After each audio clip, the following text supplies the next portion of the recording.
And, okay, so now we got to the Spike versus Trainerbot battle, which I think is one of the best battles ever.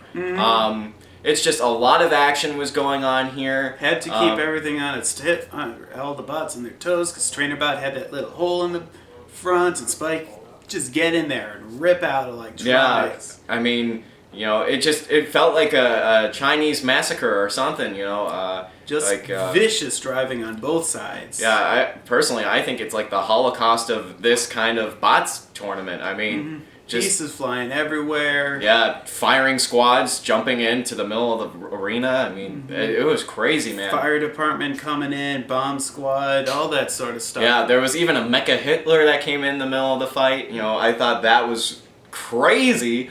And in case you haven't told by our sarcasm, nothing actually happened in this fight. It's just they could not get Trainerbot on, and yeah, it sucked. Do we want to talk about the actual bots instead of just coming up with crazy stories, or do we just want to end this one here? Well, there are a few things that could be said for both robots, I think. Why are spikes back? Little question. Slinger High School is the reason that spikes don't show up in bouts, competitions, all that much anymore. It's because they kind of worked a little bit in the beginning, before back when everything was made out of polycarb, no metal, the drive motors were pretty beefy and all that sort of thing. And then robots that had spinny weapons started coming in and knocking just those little spikes off, and I think if this fight would have actually happened with the Mecha Hitler and everything like that, those spikes would have been probably off, but, you know, I feel like, yeah, the spikes just probably wouldn't have done any use in this fight against Trainer, you know, because maybe it would, like, scratch up that front yellow thing, whatever they had there. Yeah. But besides that, I don't think it would have done much. It would have been just like another ramp battle, I think. The only thing that really could have happened there is if a bunch of spikes came off a spike. Let's go with that. Yeah. And they had like just one or two left. Then they would have been able to snake that spike through into, because the last time they used Trainerbot, they had a GoPro in there. Oh, with a polycarbonate cover over it. Well, they kind of broke the GoPro. Didn't they call this bot something else, though, instead of Trainerbot? Was Safety Dance. They stole the name from the bot that I gave them. Which they didn't use the design on at all, so... Yeah, that would have been a really good bot. Yeah, so, I mean... I don't know, they might have been able to put a spike through that. Yeah. That would have broken something. Yeah. Would have been kind of fun. And no offense to the freshman team, but when Zach gives you a bot, use it! Really cool bot. Yeah. 4-wheel drive. That would have been hilarious. And when I say hilarious, I mean both to watch them try and calibrate the drive system and also to watch them fighting.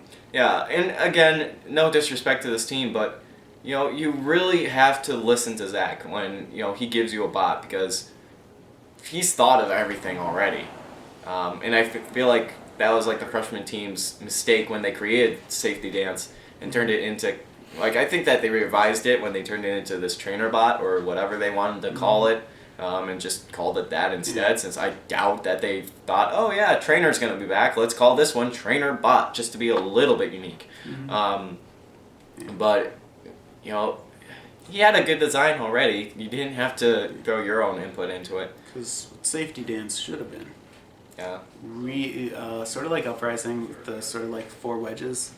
Really big base. Like, this thing would have been huge. Really big, like, not turn radius, but, like, it would have had a very powerful, I don't know what I'm trying to say.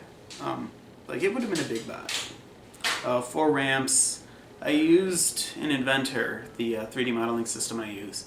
I used the same methods of getting the ramps as close to the ground as possible without screwing anything up as I did with Octavius Mark II.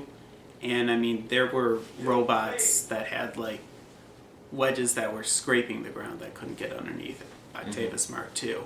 So that on all 4 sides, and then on the inside with all the extra weight, 4 drive motors, which to my knowledge no one's been either crazy or stupid enough to try that before. Mm-hmm. It would have been, had they gone with that, that would have been an insanely powerful drive system. Like a massive amount of torque. It would have been kind of stupid actually, like how much torque they'd be pushing with. But then they kind of decided, Yeah, let's go with this. Yeah, let's just change everything up and make it our own. And you know, sometimes that's a good thing, but I mean, to be quite honest, during that competition, you really needed bots like yours. I mean, the bot was good enough in its own right. It's just, I don't know if it was a wise decision to go with something, and they barely finished it too. yeah. And I designed Safety Dance so that I'd be able to machine it within maybe a week and a half, 2 weeks. Mm-hmm. So, yeah.